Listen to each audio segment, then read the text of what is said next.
بسم اللہ الرحمن الرحیم۔ سب 12 ربیع الاول کا مہینہ ہے اور مسلم ورلڈ میں، مسلمان دنیا میں میلاد کی محفلیں ہو رہی ہیں، حضور صلی اللہ علیہ وآلہ وسلم کی سیرت پہ بات ہو رہی ہے، اس کو اجاگر کیا جا رہا ہے۔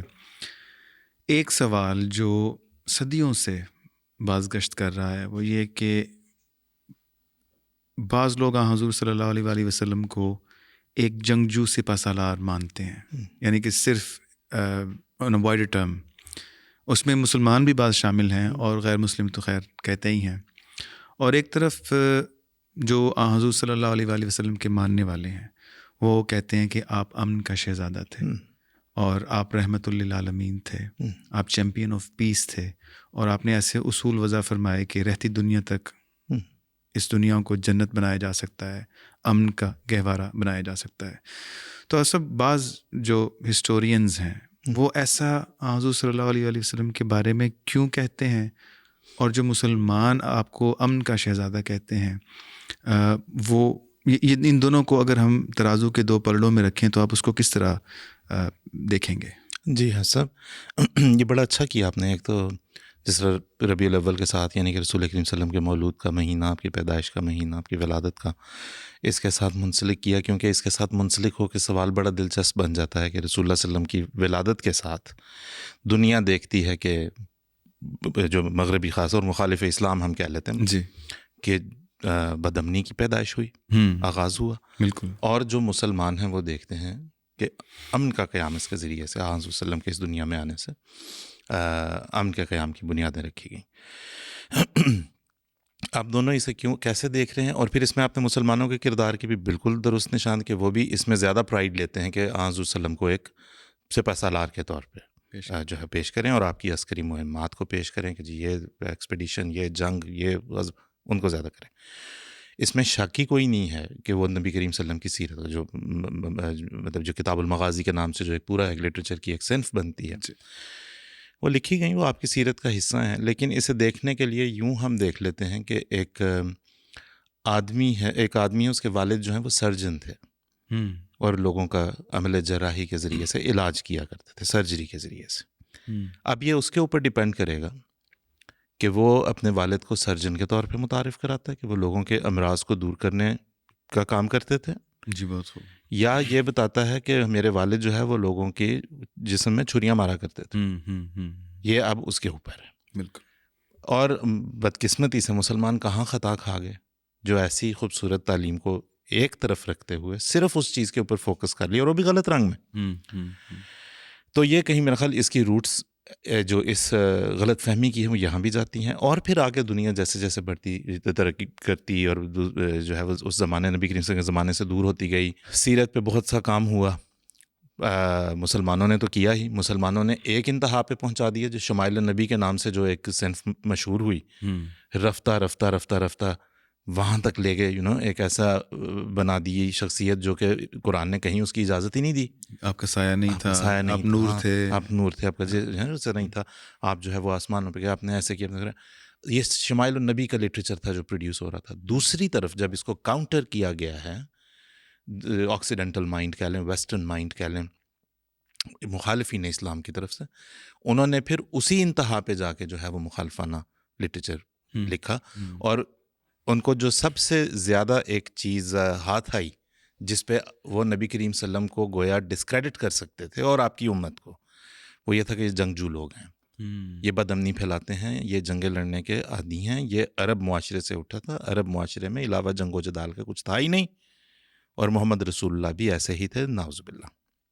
اصل جو آپ نے عرب معاشرے کا ذکر کیا تو ہم دیکھتے ہیں حضور صلی اللہ علیہ وآلہ وسلم 7ویں صدی عیسوی میں آپ گزرے عرب میں، تو اس زمانے کا کیا ماحول تھا، اور حضور صلی اللہ علیہ وسلم نے جو بھی آپ کے ایکشنز تھے، جنگیں ہو گئیں یا معاہدات ہو گئے، تو اس کانٹیکسٹ میں اگر ہم دیکھیں تو آپ اس پہ کیا تبصرہ کریں گے؟ اس میں ایسا دیکھیں، سب سے پہلے تو جیوگرافکلی دیکھیں، جو جزیرہ نما عرب ہے وہ لوکیٹڈ کہاں پہ تھا، نقشے پہ ہم سب کو پتہ ہے کہ کہاں ہے۔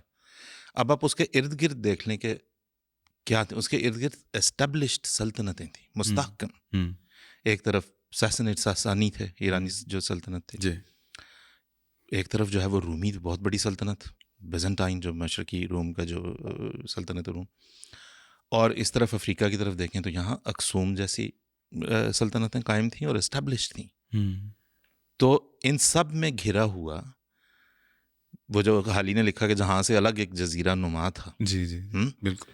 اچھا اب ان سب کا یہ کراس روڈز تو بن رہا ہے، ادھر سے ادھر جانا، ادھر سے ادھر ٹریڈ کاروانز ادھر سے جاتے ہیں ادھر سے جاتے ہیں، یہاں نخلستانوں میں رکتے ہیں، یہاں پہ کوئی ٹریڈ وغیرہ کی تجارت وغیرہ کی کوئی صورت ہوتی ہے اور پھر وہ آگے بڑھ جاتے ہیں.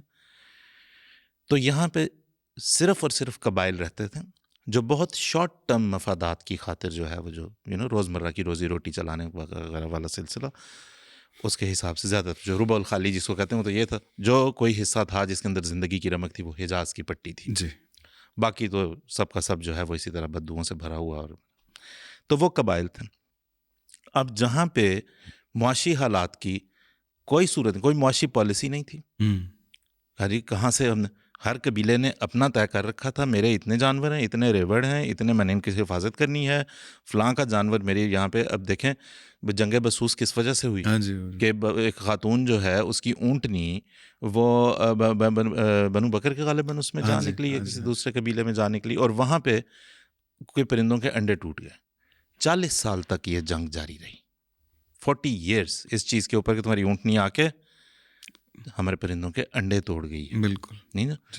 تو اس کے اوپر جنگ و جدال رہتا تھا. اس جنگ و جدال کے ذریعے سے لوٹ کھسوٹ جو ہوتی تھی جس میں جو ہے وہ غذائی اجناس بھی ہاتھ آتی تھیں، خواتین بھی ہاتھ آتی تھیں، اور مرد غلام بھی ہاتھ آتے تھے، اور سب کچھ ہاتھ آتا تھا. اور معاشرہ ایک نہایت غیر مطلب اخلاقیات کا تضاد، ایتھکس کا تو کنسپٹ ہی کوئی نہیں. Might is right. Might is right. آپ نے غذائی اجناس کے پیچھے آپ پھر رہے ہیں سارا دن. آپ خواتین کو جب قید کر کے لے آتے ہیں، کسی جنگ سے اٹھا لاتے ہیں، تو ان کے ساتھ آپ ہر طرح کی بدسلوکی روا رکھتے ہیں. اور اس کے علاوہ جو ہے وہ جو اس کے جانور اٹھا لیے، اس کے سر کے حقوق کا کوئی تصور نہیں ہے. سب سے اچھی تصویر اس کی اگر ہم نے عرب معاشرے کی اس وقت دیکھنی ہے تو حضرت جعفر کی تقریر جو نجاشی کے دربار میں آپ نے کی رضی اللہ تعالیٰ عنہ نے، اس میں نظر آتی ہے کہ ہم بت پرست تھے. ہم ایک دوسرے کی گردنیں مارتے تھے. جو طاقتور تھا وہ کمزور کا استحصال کیا کرتا تھا. ہم جو ہے وہ اپنے اقربا تک جو ہے وہ کوئی وہ نہیں رکھتے تھے. ہم صرف جو ہے وہ عصبیت کی بنیاد پہ جنگیں لڑنے والی ہم قوم تھے. پیرافریز کر رہا ہوں میں. جی. ٹھیک ہے جی. یہ تھی عرب معاشرے کی صورتحال، جہاں پہ جو مذہبی تصویر بھی آ گئی، اخلاقی تصویر بھی آ گئی، استحصال کا جہاں پہ ذکر ہوا وہاں پہ معاشی تصویر بھی آ گئی. تینوں سطحوں پہ جو ایک معاشرے کی 3 بنیادی ارکان کہہ لیں، ستون کہہ لیں، پلرز کہہ لیں، وہی جب کھوکھلے تھے یا ٹوٹ کے گر چکے تھے تو ایسا معاشرہ جو ہے وہ اس کی کیا حالت ہو سکتی ہے. تو جنگ و جدال کا سلسلہ تھا جس میں کوئی اصول کیسے ہوگا. میں ایک قبیلے سے تعلق رکھتا ہوں، میرا اپنا کوئی خدا ہے یا کئی خدا ہیں اور ان کے کئی احکامات ہیں، میں نے ان کے مطابق چلنا ہے. گویا آپ کسی اور قبیلے سے تعلق رکھتے ہیں، آپ کے کئی خدا ہیں اور کئی خداؤں کے کئی احکامات ہیں، آپ ان کے مطابق چل رہے ہیں. تو آپس میں پھر جو رہ گیا وہ تو پھر صرف ڈنڈا ڈولی اور بدماشی رہ گئی. کیونکہ پھر ہم کسی میوچل اس کے اوپر تو چل ہی نہیں رہے.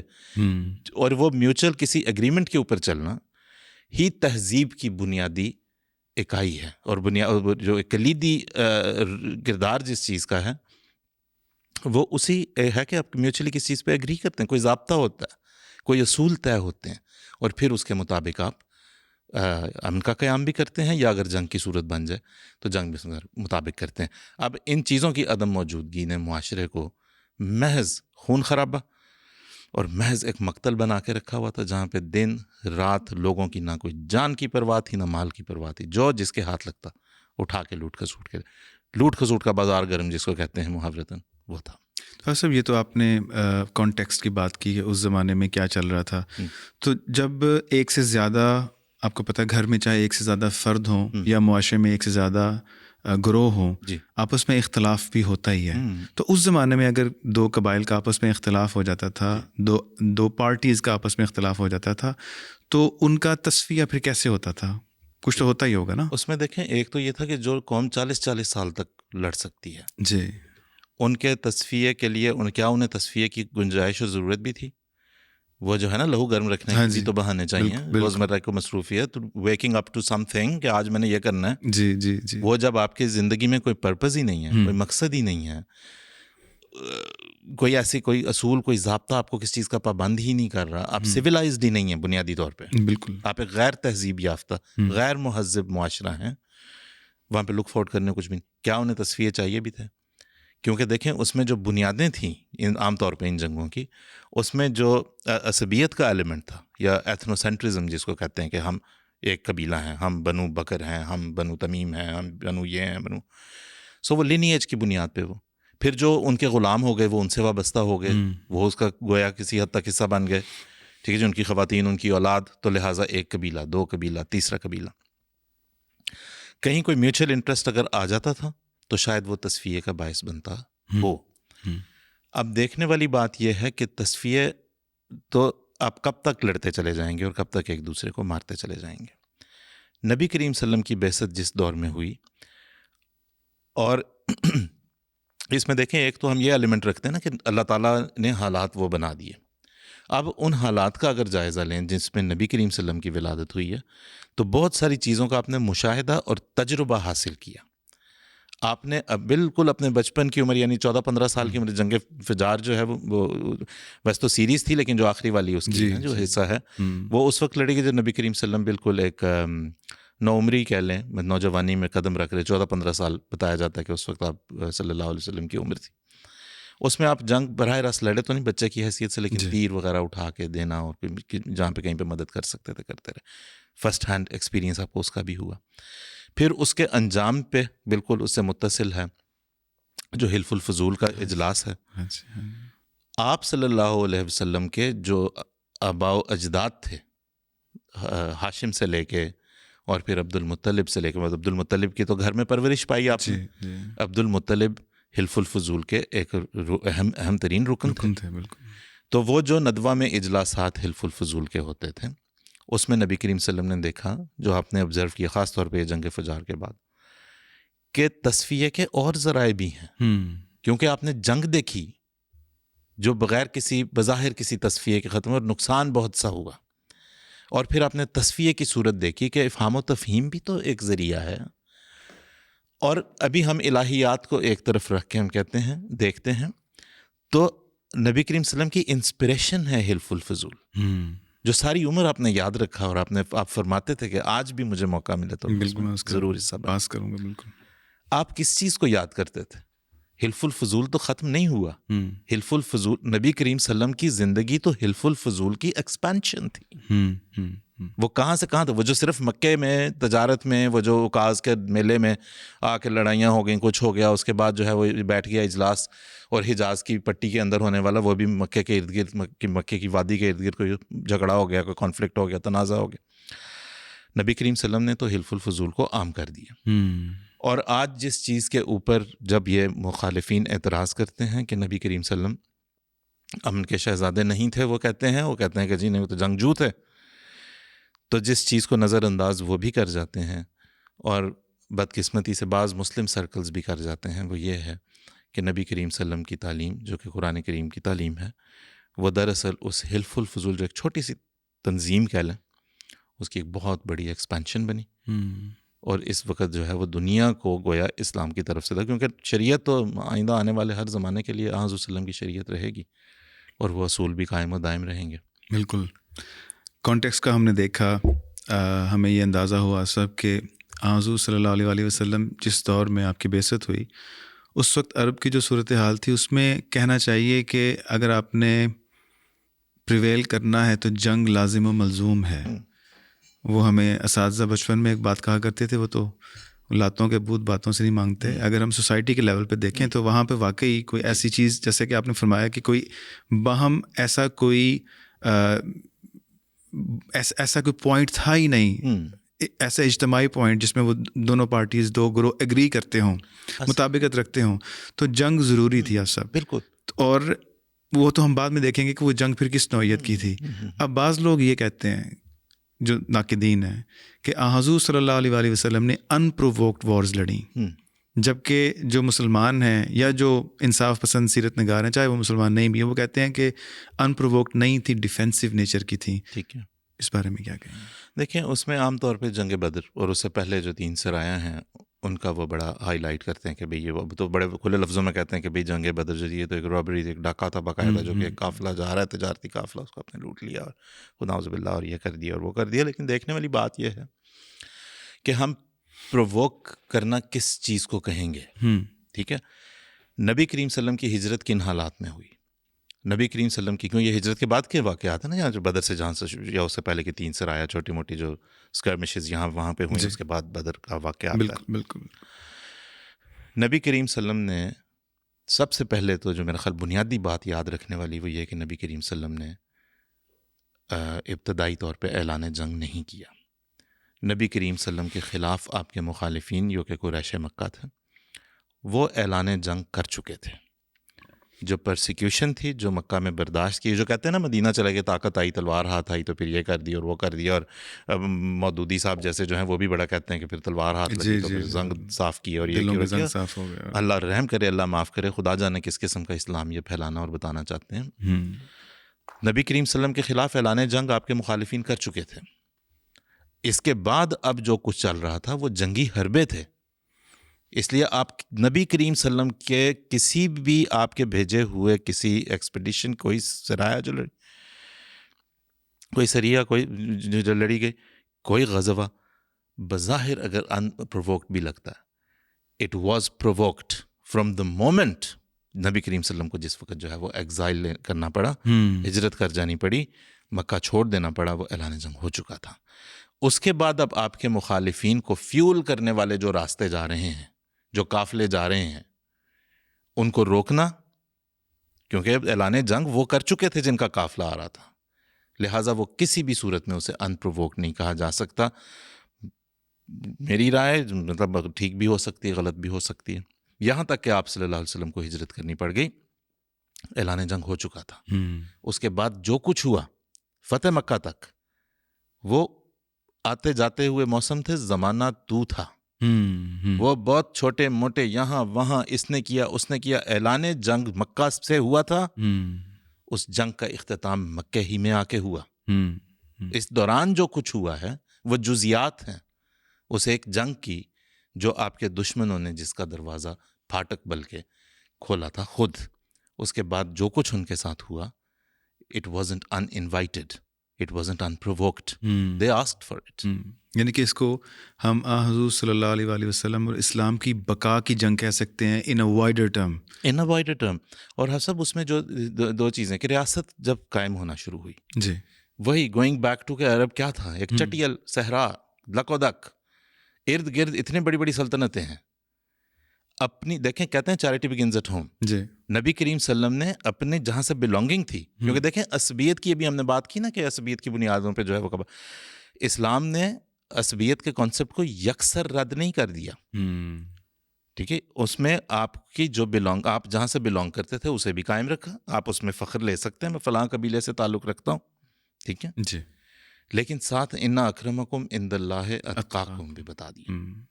تو ایتائے ذی القربہ کی تعلیم بھی ہے، جس میں آپ کنشپ جو ہے اسے بھی آنر کر رہے ہیں، اور ساتھ لیکن یہ کہ یہ تمہارے لیے کسی تفاخر کا باعث نہ ہو.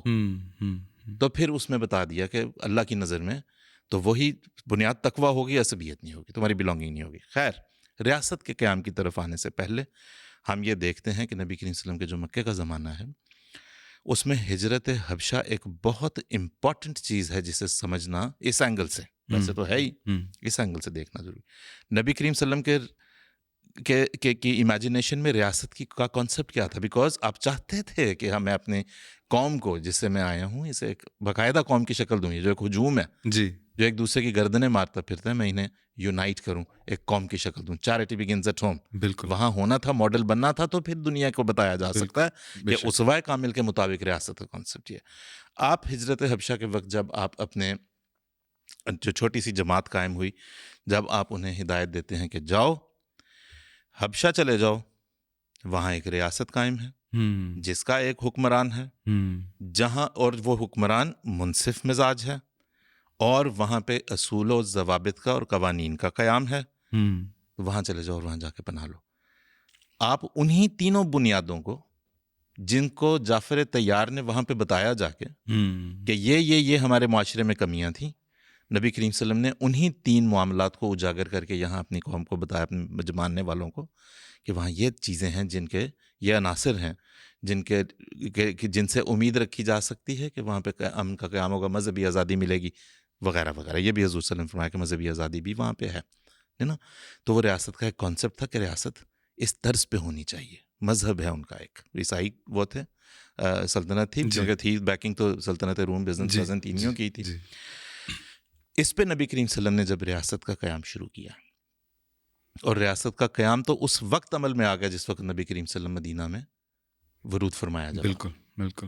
اور لکھنے والے یہ بھی کہتے ہیں، اور یہ میں ویسٹرن ہسٹورینز کی بات کر رہا ہوں، مونٹگمری واٹ جیسے، کہ جا کے نبی کریم صلی اللہ علیہ وسلم کے جو ریاست کا قیام کا عمل شروع ہو گیا وہ شاید آپ کی توقع سے بھی بڑھ کے جلد شروع ہوا، کیونکہ وہاں پہ آپ تشریف ہی اس لیے لے گئے۔ دیکھیں نا، یہاں پہ بھی ابھی ہم نے بات کی نبی کریم صلی اللہ علیہ وسلم کے جو کانفلکٹ ریزولوشن کی جو انڈرسٹینڈنگ تھی، ایک تو قبائل کی آپس میں ہوگی نا، جنگ فجار، حلف فضول، جس کے اجلاسات میں حضور صلی اللہ علیہ وسلم شریک ہوتے رہے۔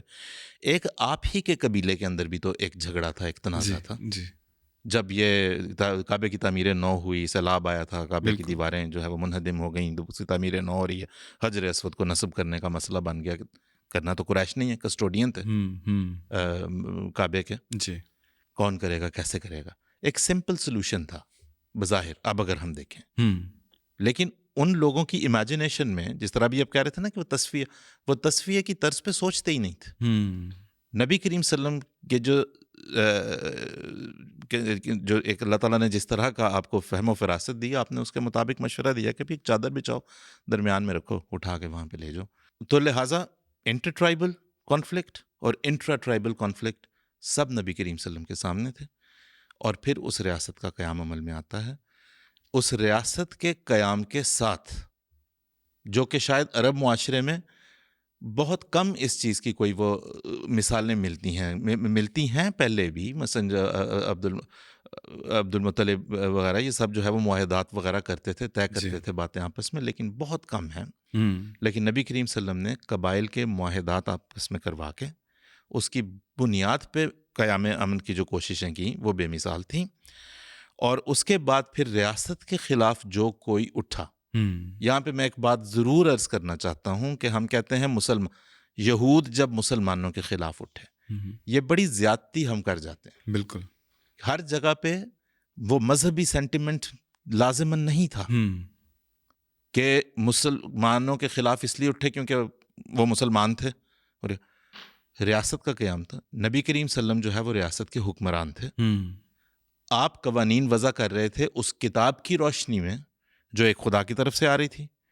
ایک خدا، توحید باری تعالیٰ، اس لیے بنیادی رکن اسلام کا ٹھہرا کہ اتنے خداؤں کی موجودگی میں کیسے کوئی بھی کسی بھی قسم کا امن قائم ہو سکتا ہے۔ اس طرح بھی میں نے عرض کی، میں ایک قبیلے سے ہوں، میرے 15 خدا ہیں، میں ان کے اصولوں کے مطابق چل رہا ہوں، یا ان کی شریعت ہیں گویا، ٹھیک ہے۔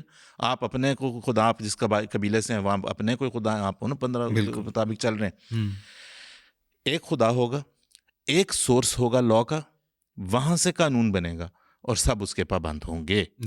یہ نہ کیا جاتا تو عرب معاشرہ کبھی ایک قوم کی شکل اختیار نہ کرتا۔ جو بڑے معجزانہ طور پہ نبی کریم صلی اللہ علیہ وسلم کے معجزات کی بات ہوتی ہے تو بڑے بڑے مافوق الفطرت معجزات لوگ بیان کرنا پسند زیادہ کرتے ہیں۔ آپ دیکھیں کہ یہ کتنا بڑا معجزہ ہے، بالکل، کہ ایک ایسا ہجوم جن کی کوئی ڈائریکشن ہی نہیں تھی، کوئی تہذیب نہیں تھی، کوئی شعور نہیں تھا، ان سب کو اکٹھا کر کے ایک قوم بنا دیا۔ اس قوم کے اندر جہاں کہیں سے بغاوت کی، غداری کی تحریکیں اٹھیں، تو آپ نے ریاست کی مشینری کو اسی طرح سے حرکت میں لے کے آئے جس طرح تب بھی دوسری ریاستیں جو آپ کے ارد گرد سلطنتیں قائم تھیں وہ کرتی تھیں۔ مثلاً قصاص قائم رہا، لیکن ساتھ یہ تعلیم آ گئی کہ اگر معاف کر دو تو کیا ہی بات، احسان کا سلوک ہوگا، لیکن اگر اس سے اصلاح کی صورت کوئی نکلتی ہے، ٹھیک ہے نا۔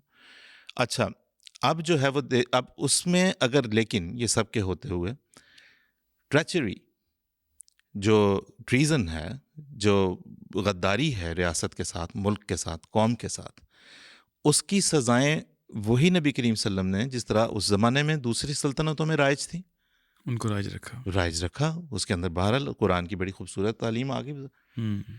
اور جس طرح آج تک ہے، کون سا ملک ہے جو غداری، میرا خیال ہے ٹریزن، ہائی ٹریزن، یہ میرا خیال سب سے زیادہ گمبھیر ترین جرائم کے طور پہ سمجھے جاتے ہیں، ایون قتل سے زیادہ. اسلام نے بھی انہیں ایسے ہی دیکھا کہ فتنہ جو ہے وہ قتل سے بھی زیادہ، انسانی جان لینے سے بھی زیادہ جو ہے اشد من القتل. ٹھیک ہے نا. تو اب اس زمانے میں نبی کریم صلی اللہ علیہ وسلم کے بارے میں یہ سوالات اٹھانا کہ وہ جی بڑا ظلم کیا، ظلم نہیں کیا، ظلم کے خلاف تعلیم دی ہے. ظلم وہ کرتا ہے جو غداری کر رہا ہے، جو بغاوت کر رہا ہے ریاست کے خلاف، جو دوسرے آپ کے مخالفین اور دشمنوں کے ساتھ، ریاست کے مخالفین اور دشمنوں کے ساتھ جو جا کے ریشہ دوانیاں کر رہا ہے، ظلم تو وہ کر رہا ہے. اس کا سد باب کرنے والا عمل جراحی کر رہا ہے. Coming back to the surgeon analogy. تو لہٰذا ظالم کون ہے یہ دیکھنا پڑے گا اور اسے سمجھنا. سب ہم یہ پھر کہہ سکتے ہیں کہ حضور صلی اللہ علیہ وسلم کی جو جنگیں تھیں وہ دفاعی نوعیت کی تھیں، اور آج کل ایک ٹرم استعمال ہو رہی ہے پری ایمپٹیو وار. ہم نے حال ہی میں دیکھا بھی، ایک ملک نے دوسرے ملک پہ یہ کہہ کے حملہ کر دیا، اگرچہ اس کے بارے میں مختلف آراء ہیں، لازمی نہیں کہ ان کے اس عمل سے کوئی بندہ اگری کرے یا ڈس ایگری کرے، لیکن حضور صلی اللہ علیہ وسلم نے جو دفاعی یا پری ایمپٹیو وارز لڑی، بعد میں اندازہ ہو گیا، ثابت ہو گیا کہ اگر وہ وارز نہ لڑی جاتی تو بہت زیادہ نقصان ہو جاتا. اصل اب ہم نے دیکھا کہ عرب کا ایک خاص کانٹیکسٹ ہے، اس زمانے میں جنگوں کا زمانہ ہے، کوئی قانون نہیں ہے، کوئی قاعدہ نہیں ہے، کوئی دستور نہیں ہے کہ جس کے اوپر وہ مل بیٹھ کے کوئی فیصلہ کر سکیں، اور جو فیصلے ہونے تھے وہ جنگوں سے ہی ہونے تھے. اور جنگوں کے بعد حضور صلی اللہ علیہ وسلم نے ایک قانون کو وضع کر دیا، اور اس کے بعد وہ معاملات اس طرح کے قریباً ختم ہو گئے، کیونکہ ایک اصول وضع ہو گیا نا، ایک آپ کی اسٹیٹ بن گئی، ایک فیڈریشن بن گئی ایک لحاظ سے. سوال یہ ہے کہ حضور صلی اللہ علیہ وسلم سے پہلے بھی جنگیں جاری تھیں، جی آپ نے بھی جنگیں ہی لڑیں. آپ صلی اللہ علیہ وسلم کی جنگوں کا جو ڈائنامکس ہیں، جو اصول ہیں، وہ پہلی جو جنگیں لڑی جاتی تھیں اس سے مختلف تھے، وہی تھے؟ How would you look at this? اس میں دیکھیں ایسا دوبارہ ہم نبی کریم صلی اللہ علیہ وسلم کا جو ایکسپوجر حاصل ہوا، جس طرح میں نے کہا الہیات والا پہلو اب بالکل اپنی جگہ پہ چل رہا ہے، اللہ تعالیٰ کی طرف سے آنے والی رہنمائی، اللہ تعالیٰ کی تائید، اللہ تعالیٰ کی نصرت، ہم یہ دیکھ رہے ہیں. کیونکہ دیکھیں نبی کریم صلی اللہ علیہ وسلم کی ذاتی نیکی کو ہم ایلیمینیٹ نہیں کر سکتے، آپ کی ذہانت، فراست، ذکاوت، ہم اسے ایکویشن سے باہر نہیں نکال سکتے. بہت خوب، بالکل ٹھیک. لیکن وہ اسے رکھنا ہوگا ہمیں. نبی کریم شام بہت سے لوگ جاتے تھے تجارتی قافلے لے کے، آپ کے بھی جو بنو ہاشم بھی، جو آپ کے جس قبیلے سے حضور صلی اللہ علیہ وسلم تھے، وہ بھی جاتے تھے جی. لیکن رسول کریم صلی اللہ علیہ وسلم نے وہاں پہ جا کے صرف تجارت نہیں کی، آپ نبی بننے والے تھے، خدا نے آپ کو نبی بنانا تھا، آپ رسول اللہ تھے. آپ صرف جا کے تجارت کا سامان لے کے جا کے واپس نہیں آ جاتے تھے. خدیجہ کو جو حسن نظر آیا تھا وہ ظاہری حسن نہیں تھا صرف، اور وہ صرف دیانتداری بھی نہیں تھی، وہ ذکاوت نظر آئی تھی. بالکل. کیونکہ آپ صلی اللہ علیہ وسلم جب گئے ہیں تو آپ نے دیکھا ہے کہ وہاں پہ تو باقاعدہ جو ہے وہ معاشی جو کاروباری اصول ہیں، کوئی جو کاروباری معاملات ہیں ان کے اندر اصول وضع کیے گئے. ٹھیک ہے جی. معاشرتی ہر سطح کے اوپر جو ہے وہ شام میں جو بازنطینیوں کے زیر نگین علاقے تھے وہ تو اصول و ضوابط اور قواعد کے مطابق چلتے ہیں. اسی طرح سے حبشہ کا بھی رسول کریم صلی اللہ علیہ وسلم کو ہم نے دیکھا بھی علم تھا. تو رسول کریم صلی اللہ علیہ وسلم نے جس وقت پھر آپ نے ریاست مدینہ قائم فرمائی اور جس وقت اس کے اصول اور ضوابط وضع فرمائے، تو آپ کی نظر میں تھا کہ کانفلکٹ کو ختم کرنے کے اور کیا ذرائع ہو سکتے ہیں، جس میں سب سے پہلے افہام و تفہیم ہے. اور جو جنگی جو ایکسپیڈیشن جو بھیجے آپ نے، جو مہمات پہ منہ روانہ فرمائے، ان کو ہدایت کیا دے کے بھیجی، انہیں کیا بتا کے بھیجا کہ جانا اور اندھا دھند لڑ جانا. ان کو جو بتایا اس میں پہلے جو چیزیں آئیں گی، کیونکہ دیکھیں نا یہ ہے کہ جی ان کے عبادت گاہوں کو لوگوں کی خراب نہ کرنا، انہیں گزن نہ پہنچے، کوئی عورتوں کو نقصان نہیں پہنچنا، بچوں کو نقصان نہیں پہنچنا چاہیے، درخت بلا وجہ نہیں کاٹے جانے چاہیے، شب خون نہیں مارنا، مذہبی علماء جو ہیں ان کو نہیں کچھ کہنا. ٹھیک ہے جی. ان کے جو بالکل جس طرح آپ نے کہا لیڈرز ہیں. ہاں. اس کا مطلب یہ ہے کہ جو مہم بھی جائے گی، جو فوج جائے گی، وہ تلوار نکالنے سے، نیام سے نکالنے سے پہلے وہ یہ والے پورے اپنے پیرامیٹر سیٹ کرے گی کہ جو ہدایت ہم لے کے آئے ہیں، خواتین کو کیسے محفوظ رکھا جائے، درخت کہاں پہ واقع ہیں، اگر کوئی وہ او ایس ایس ہے، یہ نخلستان ہے کوئی وہاں پہ، ہاں جی، اور یہاں پہ جو ہے وہ عبادت گاہیں کہاں پہ ہیں، اور یہاں پہ بچے جو ہیں وہ کہاں پہ زیادہ ایٹ رسک ہو سکتے ہیں.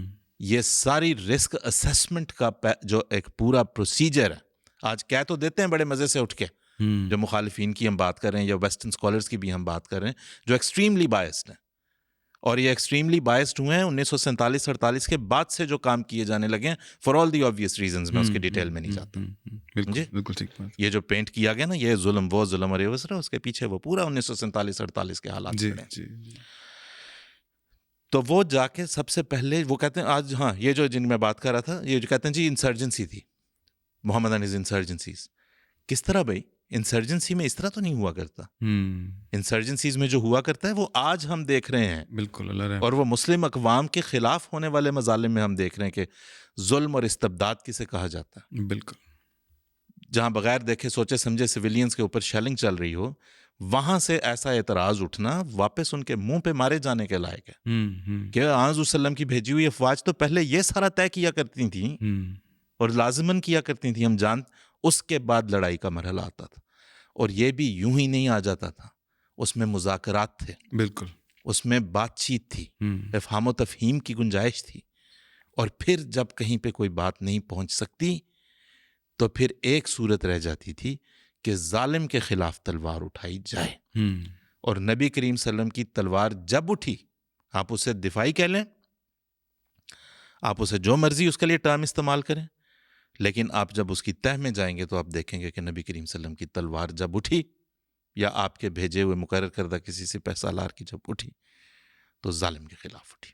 قرآن کریم بھی کہتا ہے نا کہ یہ جو جنگیں ہیں یہ ایک لحاظ سے اللہ تعالیٰ کی روک تھی. بالکل. اور اگر یہ نہ ہوتی لہدمت صوامع و بیع و مساجد یذکر فیہا اسم اللہ، کہ کیا یہودی، کیا مسیحی اور کیا مسلمان، سب کی عبادت گاہیں غیر محفوظ ہو جاتی، بالکل گرائی جاتی. ایسا ہی. اور اسی لیے حضور صلی اللہ علیہ وآلہ وسلم کی جو جنگیں ہیں، ہمیں اندازہ ہوتا ہے کہ ان کے ایسے اصول تھے. جی. جیسا کہ پہلے بھی بات ہوئی کہ جو پرانی جنگوں کی طرز تھی تو وہ بھی جنگیں اور یہ بھی جنگیں، لیکن پرانی جنگیں ایسی تھیں کہ اس سے جنگ پھیلتی تھی، اس کو مزید ہوا ملتی تھی. لیکن حضور صلی اللہ علیہ وآلہ وسلم نے جو جنگیں لڑیں، اس کے بعد ایک ایسا معاشرہ مارز وجود میں آیا جس سے جنگ کی حوصلہ شکنی ہوئی، اور ایسے اصول وضع ہو گئے جس سے لوگ اپنے باہمی تصفیے اور معاملات کا تصفیہ جو ہے، باہمی اختلافات کا جو ہے وہ تصفیہ کر سکتے تھے. اصل ایک سوال یہ ہے کہ حضور صلی اللہ علیہ وآلہ وسلم کے بارے میں ایک الزام لگایا جاتا ہے، آج کے کانٹیکسٹ میں بھی یہ بات ہوتی ہے کہ جو بنو قریظہ ہے، ہم اصول کی بات کرتے ہیں کہ ایسے نہیں ہو، یہ نہ ہو، بچوں کو چھوڑ دیا جائے، جو آپ کے غیر متحارب لوگ ہیں یا جو لڑنے والے نہیں ہیں، جنگجو نہیں ہیں، ان کو نہ کچھ کہا جائے. لیکن دوسری طرف بنو قریظہ کی جو ہے وہ باقاعدہ نعوذ باللہ جینوسائڈ کی گئی. جی ہاں سر، دیکھیں یہ ابھی جس طرح میں نے عرض کی نا کہ بنو قریظہ کی جینوسائڈ کے بارے میں جو روایات ہیں، اب ظاہر ہے ہم ان بحثوں میں نہیں جا سکتے کہ ابن اسحاق کے سورسز کیا تھے اور وہ کتنے زیادہ ایتھنکلی چارجڈ رپورٹس تھیں جو پہنچ رہی تھیں. میں اس کی بحث میں نہیں جاؤں گا، نام میرا وہ ایریا ہے. دیر آر کویسچنس، یہ میں ضرور عرض کروں گا. جی، کہ وہ رپورٹ جو کہہ رہے تھے وہ یہود سے کنورٹ ہونے والے زیادہ تر اسلام کی طرف، لیکن جس طرح میں نے عرض کی، نہ میرا ایریا، نہ میں اس کے اندر جاؤں گا. البتہ ذرا قریب تر اگر ہم آ جائیں آج کے زمانے سے، تو جس وقت اورینٹلزم تشکیل پایا ہے، یہ جو ایک علم کی جو ایک صنف ہے، علم کی ایک شاخ ہے جسے ہم اورینٹلزم کہتے ہیں، مغربی مائنڈ نے، مغربی ذہن نے اسلام کو کیسے پرسیو کیا ہے، وہ ایک باقاعدہ تحریک ہے. اور اس کے اندر جو ہے وہ کولونیل ایڈمنسٹریٹرز انوالو تھے. آپ کا جو ولیم میور ہیں، یہ کولونیل ایڈمنسٹریٹر تھے، بالکل، جو رسول اللہ صلی اللہ علیہ وسلم کی سیرت لکھ کے گئے. W ہنٹر جب اور انڈین مسلمان جب لکھتا ہے تو W Hunter was a colonial administrator. ٹھیک ہے. سینسسز کے اندر جو رپورٹس مسلمانوں کے بارے میں اور ان کے خیالات اور ان کے عقائد کے بارے میں دیتے تھے وہ کولونیل ایڈمنسٹریٹرز دیتے تھے. سو اس تحریک کی جڑیں جو ہیں وہ کولونیلزم میں، اورینٹلزم کی.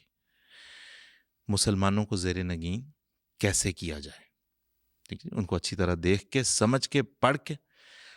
اور چونکہ ایک خلا چلا آتا تھا نبی کریم صلی اللہ علیہ وسلم کے، دیکھیں ایک تو ابھی بات ہوگی کہ مسلمان خود بڑا فخر لیتے ہیں اس چیز کے اندر، یہ بتانے میں کہ ہمارا نبی تو جو ہے وہ ہر وقت تلوار جب اٹھا لی اور تلوار جب لہرا دی اور یہ کر. بھائی مجبوری میں تھی، بھائی ظلم کے خلاف تھی، ٹھیک نا. کیا نبی کریم صلی اللہ علیہ وسلم آپ کا دل جس قدر انسانیت کی محبت سے بھرا ہوا تھا، باقی پوری سیرت بھی تو دیکھ. خیر، یہ جو اس میں اس تحریک میں آ کے جو ہے یہ جو اورینٹلزم کی تحریک ہے، اس میں نبی کریم صلی اللہ علیہ وسلم کی سیرت کو جس طرح سے پینٹ کیا گیا، اور وہ کہتے ہیں ہم سب کچھ آپ کے سورسز سے لے رے ہیں. بالکل، یہ بات کہتے ہیں بڑی ہم خود اہم اپنی ہے. طرف سے کچھ بھی نہیں بنا رہے، آپ کے سورسز یہ لکھ رہے ہیں. جی لیکن اس کو لے کے آپ اس کا کیا بناتے ہیں؟ لیگو پیسز سے آپ کچھ بھی بنا سکتے ہیں. کچھ بھی بنا سکتے ہیں. ٹھیک ہے جی. انہی لیگو پیسز سے آپ مکان بنا لیں، انہی لیگو پیسز سے آپ کار بنا لیں. جب انہوں نے لیگو پیسز جس طرح سے وہ جوڑے، اس سے جو تصویر ابھری وہ ایک نہایت ظالمانہ شخصیت معاذ اللہ اور ایک نہایت تشدد پسند مذہب کی ابھری. اور اس میں پھر جو حالات جس وقت یہ آتے ہیں، جس وقت ایک خاص طبقے کے ساتھ، یہود کے ساتھ مثلاً ہمدردی کی ایک خاص لہر چلائی جاتی ہے، جس وقت ان کے لیے ایک ہوم لینڈ بنانے کی وہ سارا سلسلہ چل، اس کی پھر روٹس تلاش کی، کیونکہ وہاں پہ ٹاکرا مسلمانوں کے ساتھ تھا. جو نیٹیوز تھے فلسطین کے وہ تو مسلمان تھے. جی جی. سو مسلمان کون ہیں اور مسلمانوں کا بانی کون ہے اسلام کا، ان کے مذہب؟ وہ تو آج کے دور میں بھی بعض لوگ پلے کارڈ لگے کھڑے ہوتے ہیں کہ یہ خیبر کا بدلہ ہے. بالکل. دیکھیں جی. اچھا، وہ سارے اس میں پینٹ کیا جا رہا ہے تصویر کو ان رنگوں کے ساتھ، جو بڑے پریجوڈسڈ اور بڑے ہی بائسڈ رنگ ہیں. جس طرح میں نے پہلے بھی عرض کی، ہم بھی مسلمان بھی یہ کہتے ہیں کہ جب مسلمانوں کا سامنا یہود کے ساتھ ہوا، عام اب ایک ایکسپریشن بن گیا ہوا، nothing very wrong with it, لیکن مسلمانوں کا رول کیا تھا اور آپ کے سربراہ کا رول کیا تھا، آپ کے بانی کا، آپ کے پیغمبر کا رول پیغمبر ہونے کے ساتھ ساتھ اس ریاست کے سربراہ کا بھی تھا. اور دوسرا جو کوئی بھی تھا وہ یہودی تھا، یا جو یہودی کے جنازے کا سن کے بھی آپ تعظیماً کھڑے ہو جاتے ہیں صلی اللہ علیہ وسلم. صلی اللہ علیہ وسلم. یہودیوں کے ساتھ آپ کے پیکٹس تھے، ٹریٹیز تھے جو آپ نے سائن کیے تھے، انہیں تحفظ دیا تھا. بنو قریظہ ہی کی اگر بات ہو رہی ہے، نبی کریم صلی اللہ علیہ وسلم نے بنو قریظہ پہ ظلم نہیں کیا. نبی کریم صلی اللہ علیہ وسلم بنو قریظہ کے محسن تھے، محسن اعظم تھے ان کے بھی، کیونکہ وہ اب دیکھیں بنو قریظہ اور بنو نذیر آپس میں ان کی ایک لمبی پرانی ٹسل چلی آتی تھی. بالکل، جنگ بواس تھی. ٹھیک ہے جی، جنگ. اچھا، اس میں جو بنو نذیر چونکہ ڈومیننٹ تھے جی، ان کا جو سلوک بنو قریظہ کے ساتھ تھا وہ یہ تھا کہ ان کے اوپر سختی سے وہ اپلائی کرتے تھے یہ جو ہے جان کے بدلے جان، آنکھ کے بدلے آنکھ، جو ان کے مذہب میں تھا. جی. لیکن بدلے میں بنو نذیر آدھا دیتے تھے اس سے. مثلا اگر وہاں پہ 2 بندے مرے ہیں تو یہاں سے 1 بندہ یہ کروا دیں گے، اپنا مروا دیں گے، ٹھیک ہے، قصاص میں دے دیں، یا اس کے حساب سے دیت یا جو بھی طے کرنی. اسٹرانگر تھے. نبی کریم صلی اللہ علیہ وسلم نہ ہوتے تو کبھی ان دونوں کے درمیان مساوات قائم نہ ہوتی.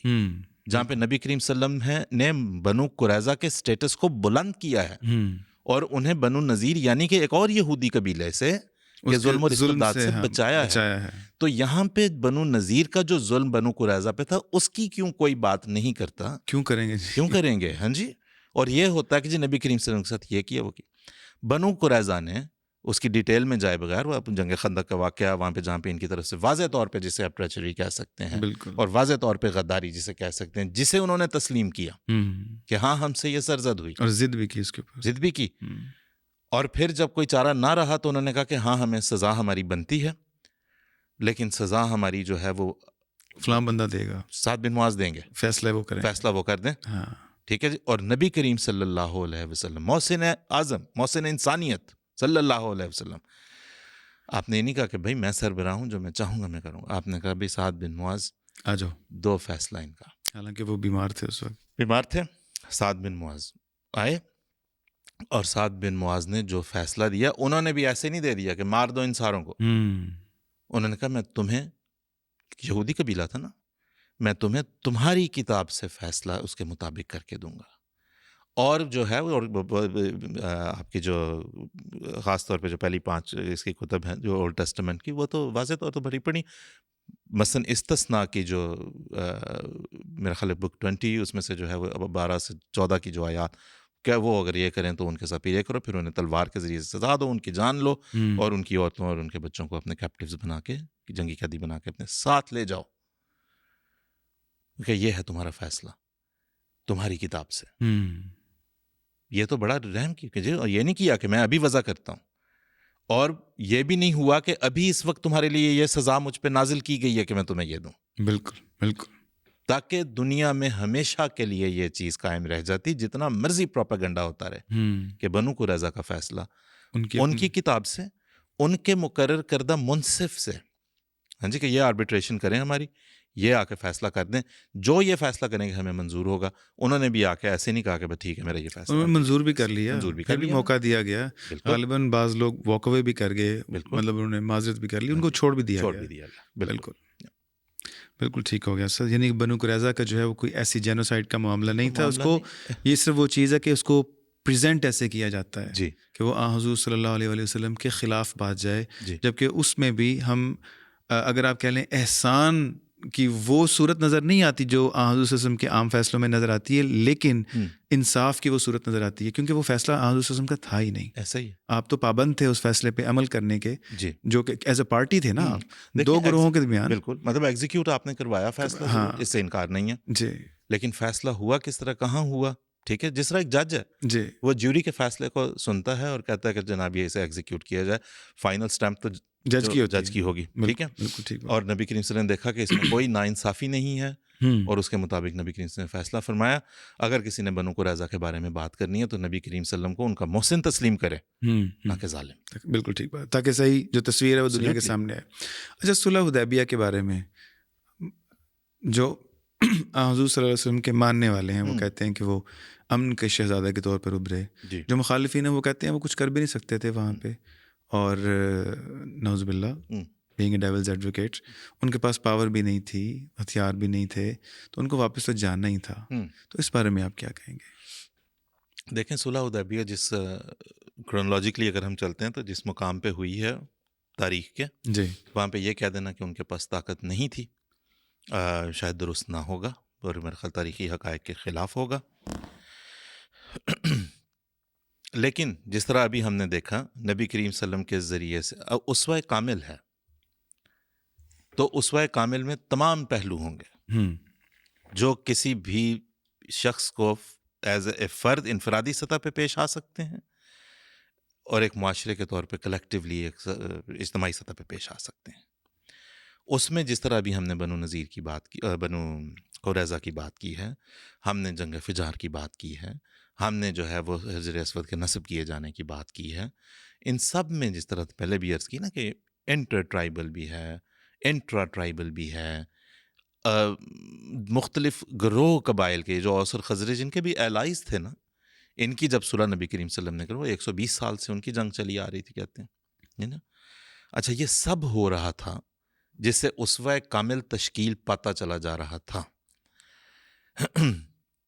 صلح حدیبیہ کوئی ایسی کمزوری کا زمانہ نہ تھا کہ جسے ہم کہیں کہ یہ مکمل طور پہ کمزوری ہے اور واپس جا سکتے ہیں. بہت ساری سکسیسفل ایکسپیڈیشنز ہو چکی تھیں، لیکن اگر صلح حدیبیہ نہ ہوتی تو شاید جو ہم آج یہاں پہ جس ٹاپک پہ بات کر رہے ہیں، شاید انسانیت کو جنگ کا وہ کانسیپٹ ہی نہ ملتا، یا تنازع کا وہ کانسیپٹ ہی نہ ملتا جو کہیں ختم بھی کیا جا سکتا ہے صلح کے ذریعے، جہاں پہ ہم کمپرومائز کر سکتے ہیں بعض چیزوں پہ، مداحنت نہیں، لیکن جہاں پہ ہم کسی چیز پہ حکمت کے ساتھ ہے وہ کسی بعض چیزوں کے اوپر ہم سمجھوتا کرتے ہیں کہ چلو ٹھیک ہے بھائی، ابھی نہیں تو تب کر لیں گے. وہ کہتے ہیں محمد رسول اللہ نہ لکھو، کہتے ہیں چلے نہیں لکھتے. آپ کے بعض قریبی صحابہ اور کبار صحابہ، حضرت عمر رضی اللہ عنہ، حضرت علی بھی، ہاں جی، اس پہ بڑے وہ خشمگین ہوئے کہ بھئی یہ کیا ہوا بھلا، کیا آپ سچے نبی نہیں؟ سچے نبی نہیں. تو لیکن اس میں اگلے کے جذبات کا خیال رکھنا اور یہ دیکھنا کہ اس وقت میری اپنی جو ساتھ قوم ہے میرے پیچھے کھڑی، ان کو میں نے کیا تعلیم دینی ہے اور کیا کروانا ہے اس وقت ان سے، اور یہ اور آئندہ آنے والے زمانے بھی تو رسول اللہ صلی اللہ علیہ وسلم کے سامنے تھے کہ آئندہ آنے والے زمانوں کے لیے جو پیچھے رہ جائے گا اسوہ، وہ خدا تعالیٰ نے ہر اینگل سے آپ سے کروانا تھا. صلح حدیبیہ نہ ہوتی تو انسان کامل کا اسوہ کامل نہ رہتا، نظر نہ آتا. سب ضمنی طور پہ یہ بھی عرض کرتا چلوں، وہی شخص جس نے کہا کہ اے محمد ہم تو تجھے رسول نہیں مانتے، جی یہ کاٹ لو، جی اسی شخص کے بارے میں آتا ہے کہ وہ جو فتح مکہ کے بعد مجبور نہیں کیا گیا، لیکن وہ ایسا عاشق صادق بنا حضور صلی اللہ علیہ وسلم کا کہ کہا جاتا ہے کہ وہ جو کفار مکہ کے جو سردار تھے ان میں جو لوگ اسلام لے آئے ان میں سے سب سے مخلص پھر وہی بندہ بنا. ایسا ہی ہے. تو یہ تو حضور صلی اللہ علیہ وسلم کی قوت قدسی کا بھی ایک نمونہ ہے. فتح مکہ کے بارے میں کہا جاتا ہے، ایک تو مطلب ایک ورژن ہے نا کہ معافی تھی، عام معافی تھی. اچھا، آج کی دنیا میں آج کے جو نوجوان ہیں وہ یہ کہتے ہیں کہ کوئی بھی زیرک آدمی ہوتا، جس آنسوسن بہت ذکی تھے اور زیرک تھے، کوئی بھی زیرک لیڈر ہوتا تو گویا کہ وہ مرے ہوئے لوگ تھے نا، ختم تھے، انتظار کر رہے تھے کہ بس ہم حکم ہوگا تو ہمیں قتل کر دیا جائے گا. تو وہ وہی کرتا جو حضور صلی اللہ علیہ وآلہ وسلم نے کیا، کیونکہ آپ ایکسپینڈ کرنا چاہتے تھے. وہ آپ ایک ٹیسٹ گراؤنڈ تھا آپ کے لیے فتح مکہ کے موقع پہ. اگر آپ اس وقت ظلم کر جاتے تو باقی قبائل ڈر جاتے، لیکن آپ نے ظلم نہیں کیا، ان کو امن دیا، ایک میسج کنوے کرنے کے لیے پوری دنیا میں کہ اگر ہماری کوئی فوج یا کوئی ایکسپیڈیشن آپ کے قبیلے کی طرف آئے اور وہ آپ کو کہے کہ امن تسلیم کر لو تو تمہیں امن دے دیا جائے گا. تو اس میں پھر حضور صلی اللہ علیہ وسلم کے نبی ہونے کا یہ جو اسپیشلٹی ہے وہ کس طرح ہم ثابت کر سکیں گے؟ دیکھیں اس میں سب مطلب نبی کریم سے جو فتح مکہ کا جو ہم تفصیلات جو ہم سنتے ہیں اور پڑھتے ہیں، میں وہاں سے شروع کرتا ہوں جہاں آن صلی اللہ علیہ وسلم قدا کے مقام سے اب مکے میں داخل ہو گئے. بالکل ہجون پہ آپ خیمہ زن ہوئے ہیں، اور ہجون آج تو چھپ گیا، بہت ساری جو اسکائی اسکریپرز وہاں پہ بن گئی مسجد الحرام کے گرد. ہجون سے کعبہ یوں نظر آتا ہے کہ سامنے ہے، یوں وادی میں کے نیچے، اور آپ کو بالکل یوں سامنے نظر آ رہا ہے، آپ کے سامنے ہے، ٹھیک ہے نا. اور وہاں سے جب سفر شروع ہوتا ہے، ریز ذاخر سے گزرتے ہوئے جب رسول اللہ صلی اللہ علیہ وسلم تشریف لے جاتے ہیں، جو سب سے امپورٹنٹ، جو عام طور پہ اگنور کی جا سکتی بات، وہ یہ کہ آپ اس قدر جھکے ہوئے تھے کہ آپ کی ریش مبارک جو ہے وہ گویا اونٹ کے کجاوے کو چھوتی تھی. اب اگر یہ نبی نہ ہوتا آدمی، کوئی عام سپہ سالار، جس طرح کہہ رہے ہیں کہ کوئی بھی زیرک لیڈر یا سپہ سالار جا رہا ہے، تو وہ تو بڑے شان اور تنتنے کے ساتھ جاتا گئے بھی، لیکن یہ کہ جو اس دل میں عاجزی بھری ہوئی تھی اس وقت، وہ بہرحال ایک آپ کے وہ پہلو ہے، اگین کمنگ بیک ٹو اسوہ کامل، جو آپ کو اور کہیں اس طرح سے نظر نہیں آئے گی. بڑی شان و شوکت کی تعلیم بھی دی تھی کہ آج اس طرح چلو. وہ کہتے ہیں کہ جی ہم جب بالکل وہ بھی دی کہ آج تمہارا اس طرح چلنا، اکڑ کے چلنا خدا کو پسند آ رہا ہے. تلوار ابو دجانہ نے چلائی. بالکل. نبی کریم صلی اللہ علیہ وسلم جس عاجزی کے ساتھ داخل ہوئے، اور یہ نہیں بھولنا چاہیے کہ وہ وہی لوگ تھے سامنے آپ کے مد مقابل جنہوں نے آپ کو بے تحاشا ظلم دیے ہوئے تھے، بے تحاشا ظلم آپ کے اوپر روا، آپ کے ماننے والوں پہ روا رکھے تھے، شدید تکالیف دی ہوئی تھی، آپ کو مکہ بدر کر دیا ہوا تھا. آپ چاہتے تو ایک عام انسان جس طرح اپنے دل میں ایک تیش لے کے جاتا ہے، اور ایک عام انسان جس طرح انتقام کی آگ میں بھڑکتا ہوا جاتا ہے، تو وہ بے بس ہو چکے تھے یا نہیں ہو چکے تھے. وہ آپ کے انتقام لینے کی بہترین مقام تھا جس وقت آپ لے سکتے تھے، بہترین موڑ تھا آپ کی زندگی کا جس میں آپ نے نہیں لیا، اور کسی نے سوال نہیں اٹھانا تھا، جسٹیفائیڈ ہونا تھا. اور یہ سب وہ لوگ تھے جنہوں نے رسول اللہ صلی اللہ علیہ وسلم کی نہ صرف سب و شتم تو بنیادی چیز ہو گئی، آپ کی بے تحاشا مخالفت کی ہوئی تھی. 12 سال سے حالت جنگ میں تھے. توہین رسالت جسے ہم آج کے نام سے کہتے ہیں، وہ لوگ تھے جنہوں نے بدترین قسم کی توہین کی ہوئی تھی نبی کریم صلی اللہ علیہ وسلم. ہے ٹھیک ہے جی، ان کے ساتھ کیا سلوک کرنا ہے وہ بھی یہ بھی بتا دیا. آج مسلمان بھول جائیں اور توہین رسالت کے نام پہ جو ہے وہ بجائے نبی کریم صلی اللہ علیہ وسلم کی سیرت متعارف کرانے کے آپ دہشت پہ اتر آئیں اور دہشت گردی پہ اتر آئیں، تو یہ نبی کریم صلی اللہ علیہ وسلم کے ماننے والوں کو زیب دیتی ہی نہیں ہے بات، کیونکہ آپ نے اپنی بدترین توہین کرنے والے لوگوں کو فتح مکہ، وہ چاہے بے بس تھے جو بھی تھے، لیکن آپ نے ان کی جان بخشی کر کے، اور انہیں گویا دیکھیں ابو سفیان نے کیا کچھ نہیں کیا، بالکل ٹھیک ہے، اس کے بعد نہ صرف اسے قائم رکھا، لیکن ذہن میں یہ بھی تھا کہ کہیں اس کے بھی جو عصبی تفاخر ہے کہیں اس کے ذہن میں ہوگا، آپ نے بھی اس چیز کو ملحوظ رکھا، آپ کے خلفاء نے حضرت ابوبکر نے بھی ملحوظ رکھا، بالکل غالباً نجران کا ہاں مقرر کیا گورنر، جی، بعد میں حضرت عمر نے بھی ملحوظ رکھا، اور جو ہے وہ ان کی اولاد کو ان بھی کی اولاد کو بھی آگے شام وغیرہ کی جو گورنیٹ تھی بالکل وہ تقریباً ان کے حوالے کی، اور جنگوں میں بھی بھیجا جنگوں تاکہ میں بھی لڑے بھیجا، تو نہیں جنگ لیکن یرموک میں وہ ہاں موجود تھے، کہتے ہیں لیکن ضعیف تھے، تجربے سے کہ بھئی آپ جائیں ان کو رہنمائی کریں، گائیڈ ایسا ہی کریں، اسی طرح ہوتا ہے بالکل. بالکل. اب سب ایک اور پہلو کی طرف آنا چاہوں گا. آج کل ہیومن رائٹس کا بول بالا ہے، چارٹر آف ہیومن رائٹس بھی بن چکے ہیں، بہت ڈاکیومنٹڈ چیزیں ہیں، عمل ہوتا ہے نہیں ہوتا یہ بات کی بات ہے، لیکن جب حضور صلی اللہ علیہ وآلہ وسلم کی ذات کی بات آتی ہے تو وہ اس کو پرکھتے ہیں ان ہیومن رائٹس کے چارٹرز پر جو آج رائج ہیں. اچھا، اس پہ مسلمان یہ کہتے ہیں کہ بھئی حضور صلی اللہ علیہ وسلم تو 1400 سال پہلے تھے، آپ تمام چیزوں کو اس طرح نہیں کر سکتے، وہ اور کانٹیکس تھا اور زمانہ تھا اور وہاں پہ روایات تھیں. لیکن پھر وہ جو دوسرا ہے گروہ وہ کہتے تو آپ تو کہتے ہیں جی کہ یہ جو حضور صلی اللہ علیہ وسلم کی جو مبارک سنت ہے اس نے رہتی دنیا تک ہیومن رائٹس کو قائم کرنا ہے، امن کو قائم کرنا ہے. تو اس پہ آپ کا کیا خیال ہے؟ سب اس پہ میرا خیال ہے کہ نبی کریم صلی اللہ علیہ وسلم اس کا جواب خود ہی دے گئے.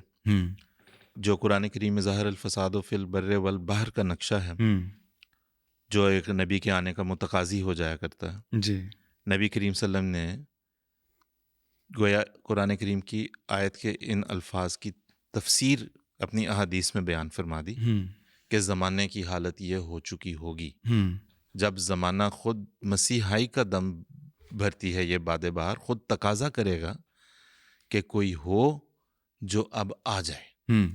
اب یہ کہ نبی کریم صلی اللہ علیہ وسلم کے بعد نیا نبی تو کوئی بھی کوئی نئی شریعت نہیں آنی، جی، لیکن نبی کریم صلی اللہ علیہ وسلم بتا گئے کہ کوئی ہوگا جو آخری زمانے میں آئے گا. کیوں بھلا؟ کیونکہ اتنی تبدیل شدہ دنیا، اتنی تبدیل شدہ دنیا، تو انبیاء پہلے پے در پے آتے رہے اور ایک وقت پہ کئی آتے رہے، وَلِكُلِّ قَوْمٍ ہاد، ہر قوم میں آتے رہے، اور پھر جب نبی کریم صلی اللہ علیہ وسلم تشریف لے آئے اور اس کے بعد زمانے نے وہ تبدیلیاں دیکھیں جو آج تک کبھی نہ دیکھی تھیں، جی سب کچھ بدل کے رہ گیا، بالکل. تو خدا تعالیٰ جو ہے وہ نبی کریم صلی اللہ علیہ وسلم کی تعلیم کو معدوم نہیں ہونے دے سکتا تھا. سو نبی کریم صلی اللہ علیہ وسلم نے بتایا کہ کوئی ہوگا جو آئے گا، جو اس دور کے مطابق تعلیمات کو سمجھے گا اور سمجھائے گا، جو جماعت احمدیہ کے عقیدے کے مطابق حضرت مرزا غلام احمد قادیانی علیہ السلام بطور مسیح موعود، بطور امام مہدی آئے اور آپ نے سمجھایا. ہم 1400 سال کو بھی چھوڑتے ہیں، ہم آج کی چونکہ آپ بات کر رہے ہیں اور آج کے چارٹرز کی اب بات کر رہے ہیں، تو آج حضرت اقدس محمد مصطفیٰ صلی اللہ علیہ وسلم کے غلام صادق، کے عاشق صادق، حضرت مسیح موعود علیہ السلام کے خلیفہ، انہی چارٹرز کے مطابق تو بات کرتے ہیں، انہی چارٹرز کے مطابق. اور یہ میں بڑی ذمہ داری کے ساتھ کہنا پسند کرتا ہوں کہ ہمیں مثال دیں کہ کون سا مسلمان لیڈر ہے جو مغربی اقوام کے لیڈران کو اور صاحبان بست و کشاد کو سامنے بٹھا کے ان کی آنکھوں میں آنکھیں ڈال کے کہتا ہے کہ یہاں پہ تم لوگ ظلم کر رہے ہو، یہ جو تم نے چارٹر انسانی حقوق کے نام پہ بنا رکھا ہے یہ در حقیقت انسانی حقوق کی خلاف ورزی ہے. یہ جو تم اقوام متحدہ کے اتنے بڑے علم اٹھا کے گھومتے ہو، تم در حقیقت اس کی سرشت میں تم لوگوں نے ناانصافی رکھ چھوڑی، ویٹو کی پاور کی صورت میں. سو ہمیں بتائیں، ہمیں دکھائیں. اور یہاں پہ میں وہ نہیں کہہ رہا جو اپنا ویب کیم آن کر کے بیٹھ کے مسلمان بعض گھروں میں بیٹھ کے شروع ہو جاتے ہیں. ایک مسلم جماعت کے لیڈر کے طور پہ فیس ٹو فیس بٹھا کے بالکل امن اور عزت کے ساتھ، محبت کے ساتھ، ہمدردی کے ساتھ، حکمت کے ساتھ، حکمت کے ساتھ، موعظۃ الحسنۃ. کون ہے دوسرا مسلمان لیڈر جسے یہ اعزاز حاصل ہو، اور یہ اعزاز اسی کو حاصل ہونا تھا جو نبی کریم صلی اللہ علیہ وسلم کے اسوہ کامل کے مطابق اور آپ کی تعلیمات کے عین مطابق اس زمانے، بدلے ہوئے زمانے اور کمپلیکس ترین، پیچیدہ ترین زمانے کے اندر ان تعلیمات کے مطابق انہیں آج کے دور میں دنیا کی اصلاح کے لیے پیش کر سکیں۔ سب لیٹ سپوز کہ آج اسلام کو وہ صورت مل جاتی ہے اس دنیا میں جو ہم کہتے ہیں کہ حضور صلی اللہ علیہ وسلم کے دور میں عرب میں ملی، کہ ان کے پاس جو اختلافات تھے، جو قوموں کے درمیان باہمی معاملات ہوتے ہیں، ان کے تصفیہ کرنے کی ان کے پاس پاور تھی، قبائل کے درمیان فیصلے ہوتے تھے اور وہ اس کو تسلیم بھی کرتے تھے، امن بھی قائم ہوتا تھا۔ جی، ابھی ہم نے بات کی کہ UNO اور نظر بھی آ رہا ہے کہ وہ اس طرح افیکٹو نہیں ہے۔ آج اگر اسلام کی تعلیم کے مطابق دنیا کے مسائل کو حل کرنا ہو، یوکرین رشیا کی وار ہے، کیسے کریں گے؟ ہاں سب، میں تو اس کا جو ہے وہ مطلب اسے میں تو سیکٹیرینزم پہ لا کے اس مسلمانوں کے اندر جو فرقہ واریت ہے، میں اس پہ لا کے اس بات کو سمجھتا ہوں کہ وہ اس کے پیچھے ہے۔ بظاہر عجیب ساؤنڈ کر سکتی ہے، لیکن ہم پورے پچھلے خلفائے راشدین کے بعد سے جو تاریخ بنتی ہے آپ اسے دیکھ لیں۔ اسلامی علوم نے ترقی ضرور کی، لیکن آپس کے مباحث کی شکل میں کی۔ وہ کبھی کنکریٹ ریزلٹس اس سے نہیں نکل سکے۔ ٹھیک ہے جی، اب بنو امیہ کا ابتدائی بالکل جو ہے خلفائے راشدین کے بعد کا زمانہ لیں، انہیں قوانین اپنے مطابق بنوانے تھے۔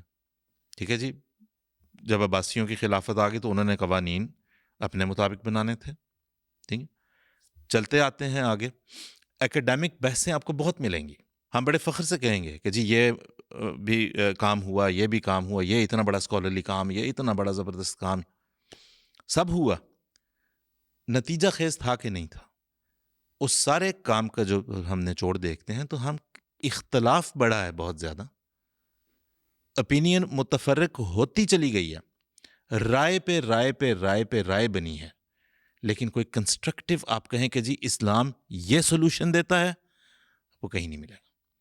آپ اس زمانے سے میں بات کروں، بیچ میں جتنے بھی آئے، اس زمانے تک آپ آ جائیں، آپ مودودی صاحب کی کتاب اٹھا کے دیں کہ جی خلافت و ملوکیت اور ریاست کا اس میں سارا کانسیپٹ نہیں آیا۔ انہوں نے انہوں نے تو وہیں تک رکھا، وہ دوبارہ کسی زمانے کے پرانے زمانے کو جو ہے وہ دوبارہ ریوائیو کرنے کے چکر ایسے نہیں ہوگا۔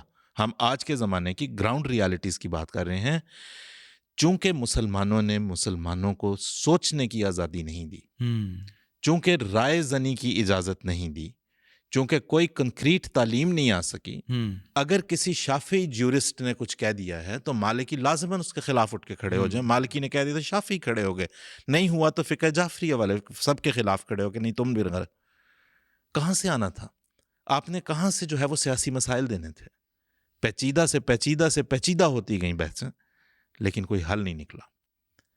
اس لیے یہ 1400 سال کیوں ٹائٹل حکم اور عدل دیا گیا آخری زمانے میں آنے والے نبی کریم صلی اللہ علیہ وسلم کے غلام کو؟ اس لیے کہ 1400 سال میں جو اتنے ساری آراء اکٹھی ہونی تھی جو نتیجہ خیز نہیں تھی، انہیں وہ نتیجہ خیز کر دے خدا سے حکم پاتے ہوئے۔ بالکل، کیونکہ پھر آپ اس کی رائے کو رائے نہیں کہہ سکتے، اس کی بات کو، اس کے موقف کو، اس کے عقیدے کو۔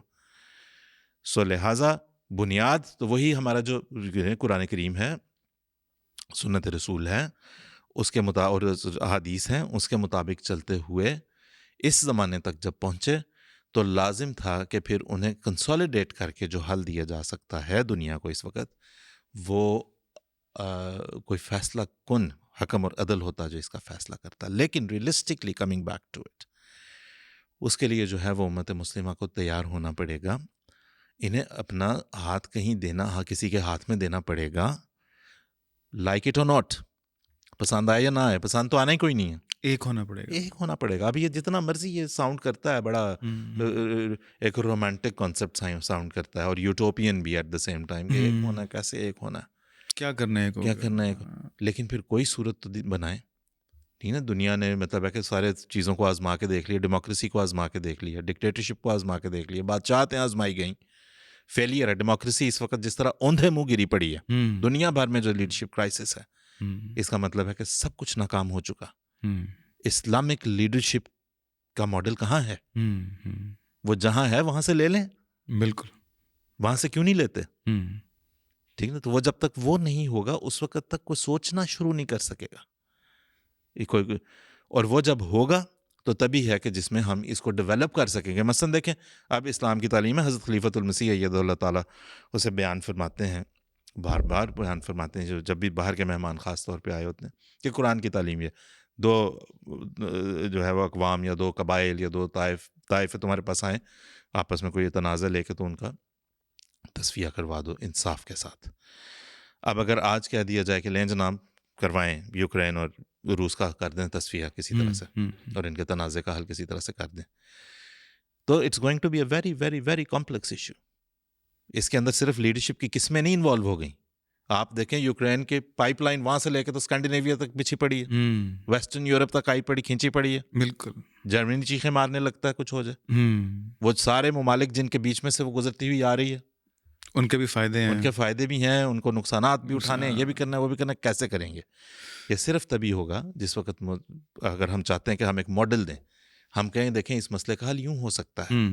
وہ صرف تب ہے کہ مسلمانوں میں سے ایک جماعت جسے مسلم لیڈرشپ کی کوئی مثال مل گئی ہے نبی کریم صلی اللہ علیہ وسلم ہی کی تعلیم کے مطابق, اس کے پیچھے جب تک نہیں آئیں گے, اور سکسیسفلی 100 and how many پتہ نہیں 20 years something years کامیابی کے ساتھ چلتے ہوئے. سو دنیا میں نظر آ رہا ہے کہ UNO میں بھی جو مسئلہ ہے وہ یہ ہے کہ انہوں نے ایک گروہ کو امپاور کرنے کی ایک ڈھونگ رچایا ہوا ہے, اور اصل میں پاور جو ہے وہ چند اسٹیک ہولڈرز کے پاس ہے, ایسا ہی ہے, اور باقی صرف ان کے ساتھ چل سکتے ہیں. لیکن جو جیسے آپ نے فرمایا جو اسلامک کانسیپٹ ہے, جب تک کوئی ایسا وجود جو خدا تعالیٰ کی طرف سے اپوائنٹڈ نہیں ہوگا, جس کی گردن, جیسے کہ حضرت عمر نے فرمایا تھا نا کہ اب میری گردن خدا کے ہاتھ میں ہے, جو خدا خوفی سے فیصلہ کرنے والا نہیں ہوگا, اس وقت تک چاہے اسلامی اصول دیکھ لیں یا بظاہر دوسرے اصول بھی دیکھ لیں, دنیا میں شاید امن کا جو قیام ہے وہ ممکن نہیں ہے. آخر پر چلتے چلتے ہماری نوجوان نسل کو اگر آپ بتا سکیں کہ حضور صلی اللہ علیہ وسلم کی سیرت کے بارے میں جو بہت کچھ اویلیبل ہے گوگل پہ, لیکن ان کو یہ نہیں پتہ لگتا کہ اس میں سے اوتھینٹک کون سا ہے, ٹھیک کون سا ہے, اس کے شیڈز کیا ہیں.